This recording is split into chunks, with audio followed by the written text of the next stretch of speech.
હા સર, આજ દરમિયાન એમણે મારી સાથે એમના પછી મારું કોન્ટેક એમના 2024 જૂનથી એમણે મારો કોન્ટેક કરેલો હતો, લાસ્ટ 2025 ડિસેમ્બર સુધી. એ ડિસેમ્બર સુધીમાં એમણે નવેમ્બરમાં મને ખબર પડી, માર્ચ મહિનામાં જ એમના જ મહિલા મિત્ર સાથે એમણે સગાઈ કરી લીધી હતી. અને ત્યારબાદ મને છેલ્લા 10 મહિના સુધી ખબર ના પડવા દીધી અને મને એવું જ કીધું કે હું તમારી જોડે જ મેરેજ કરવા માંગુ છું અને આપણે બહાર ફોરેનમાં આપણે સ્થાયી થવું છે. એટલે એના માટે એણે મને જોબ બી મુકાવડાવી દીધી હતી મારી, અને ફોરેન જવાની તૈયારી કરાવડાવી હતી.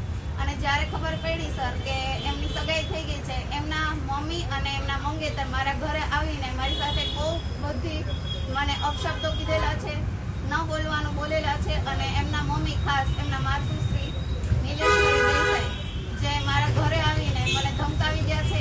એમના મંગેતર પણ આવેલા હતા મારા ઘરે અને મને એવું કીધેલું કે આમની સગાઈ થઈ ગઈ છે, તમે આને કેવી રીતના આને મારા છોકરાને તો પૈસાથી ફસાયો છે, તું એટલી બધી મોટી કરોડપતિની દીકરી છો કે તું બધાને બોલાવે છે. અને સર ન બોલવાના ઘણા બધા શબ્દો બોલેલા છે. અને ખાસ કરીને મને એવું કીધેલું છે કે તું મને ઓળખતી નથી, એમના માતાએ, તું મને ઓળખતી નથી, હું ગોંડલની ગુંડી છું અને રૈયાણીની દીકરી છું. આવા બધા શબ્દો બોલી અને મને ધાક ધમકી આપેલી. અને એ બાદ ધ્રુવલ દેસાઈએ મને જ્યારે ખબર પડી કે એમને પોતે પકડાઈ ગયો મારા ઘરે જ, એની મંગેતર એને ફોલો કર્યો એટલે મારા ઘરે જ પકડાઈ ગયો છે. અને સર આ 1.5 વર્ષમાં મારા ઘરે સવાર બપોર સાંજ 3 ટાઈમ મારા ઘરે આવતો અને એઝ અ મને વાઇફની જેમ ટ્રીટ કરેલી છે સર. અને અમે કન્ટિન્યુ આ 1.5 વર્ષમાં બહાર જઈ આવેલા છીએ. ઓલમોસ્ટ ગુજરાતમાં એણે મને 4 ધામની યાત્રા કરાવેલી છે અને થાઈલેન્ડ મે મહિનામાં મને 10 દિવસ થાઈલેન્ડ પણ લઈ ગયો હતો. અને આ બધામાં જ આટલા મહિનામાં એણે મને જરા કે છે ને ભનક ના લાગવા દીધી કે એની સગાઈ થઈ ગઈ છે માર્ચ મહિનામાં જ. અને પછીથી કન્ટિન્યુ એને મારે ડિસેમ્બર સુધી મારી સાથે રિલેશન રાખ્યા. અને એ પછી સર મને જ્યારે ખબર પડી કે એમના સગાઈ થઈ ગઈ છે તો મેં એમ કીધું કે તમે આપણું જે કંઈ હવે, અને મને એવું કીધું કે મારા ઘરેથી મને પ્રેશર કરીને મને સગાઈ કરાવી છે. સર જો પ્રેશર કરીને સગાઈ કરાવી હોય તો એ કાસ્ટ એ લોકો લેવા પટેલ છે, તો પટેલ કાસ્ટમાં જ કરાવેલી હોય એમના પેરેન્ટ્સે, બરાબર. તો હાલ એમના પેરેન્ટ્સે પટેલ કાસ્ટમાં નથી કરાવેલી, એમના જે મંગેતર છે એ સોલંકી છે. તો સર આ જે છે એ વિચારો તમે, ખોટું રીતે જ મારી સાથે એણે પહેલેથી જ આગળ વધેલા છે. અને એ પછી મને એવું કહે છે કે મારે એમની સાથે સગાઈ તોડી નાખવી છે. તમને તો ખબર છે પટેલમાં ચટ મંગની અને પટ બિહા હોય છે, તો મારે તમારી સાથે જો ખોટું કરવું હોય તો હું તમારી સાથે કેવી રીતના હું રહી શકું. આ લોકોએ મને ધરારથી, મતલબ મારા પેરેન્ટ્સે મને ધરારથી સગાઈ કરાવી છે અને મારે એ સગાઈમાં મતલબ મારી સગાઈ તોડી નાખવી છે અને મેરેજ તમારી સાથે જ કરવા છે અને મારે તમારી સાથે જ બહાર સ્થાયી થવું છે. અને આ કર્યા પછી સર પછી એણે મારા થોડા ટાઈમમાં જ મને બ્લોક કરી દીધી. મારા બધા ફોન મેસેજ કોલના આન્સર નહોતા આપતા. એ પછીથી મેં એમને કીધું કે હવે તમારે મને પ્રોપરલી આન્સર કરો થોડા ટાઈમ પછી જ. એટલે મને સર કન્ટિન્યુ મારા ટાઈમમાં એણે મને એવું કીધું કે મારે સગાઈ તોડવી છે, મારે તમારી સાથે જ રહેવું છે. તો મેં કીધું હવે આ કન્ટિન્યુ 1.5-2 મહિના સર થઈ ગયા આ ટાઈમને. પછી મેં પ્રેશર કર્યું કે યા તો તમે મેં કીધું ત્યાં સગાઈ તોડો યા તો મારી સાથે રિલેશન પૂરા કરો, બરાબર સર. તો એણે એ ટાઈમમાં જ મને નંબર બ્લોક કર્યા, મારો કોન્ટેક્ટ કરવાનું બંધ કરી દીધું અને મારા ઘરે આવવાનું બંધ કરી દીધું સર. ત્યારે હું એમના શોપે ગઈ અને શોપે હું જ્યારે ગઈ ત્યારે મને એના એવા શબ્દો કીધા કે હું તમને ઓળખતો નથી, તમે કોણ છો, અહીંથી નીકળ.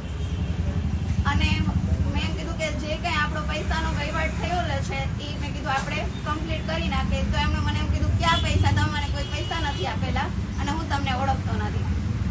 આવા શબ્દો એમણે મને કીધેલા સર.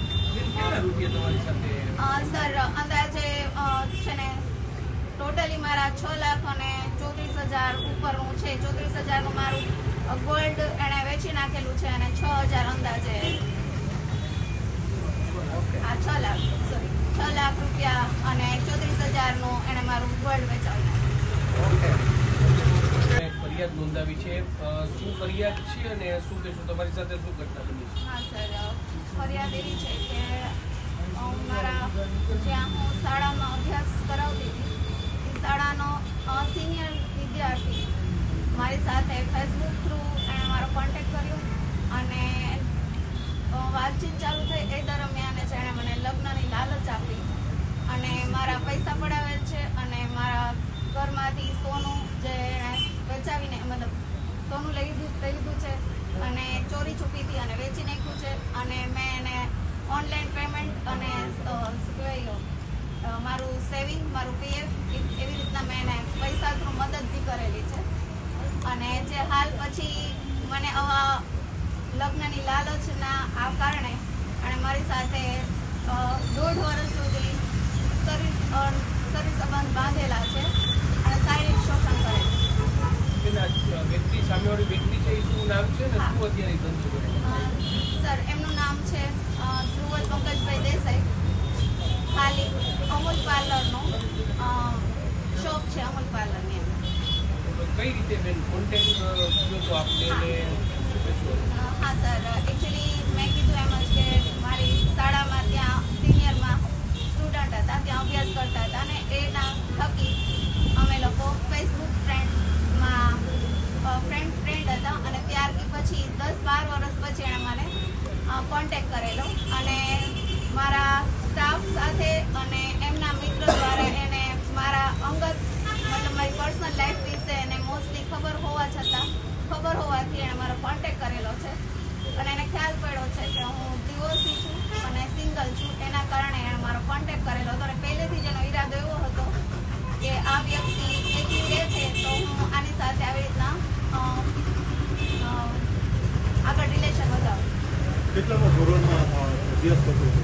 સર, જ્યારે હું 2012 અને મેં સ્કૂલ જોઈન કરી ત્યારે એ વિદ્યાર્થી